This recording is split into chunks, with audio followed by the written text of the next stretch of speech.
Hey there, kiddo. Have you heard of the Timuni Mas narrative text?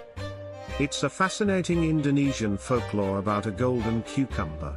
It begins when a kind old couple, longing for a child, finds a magical cucumber in their garden, which turns into a beautiful girl when they cut it open.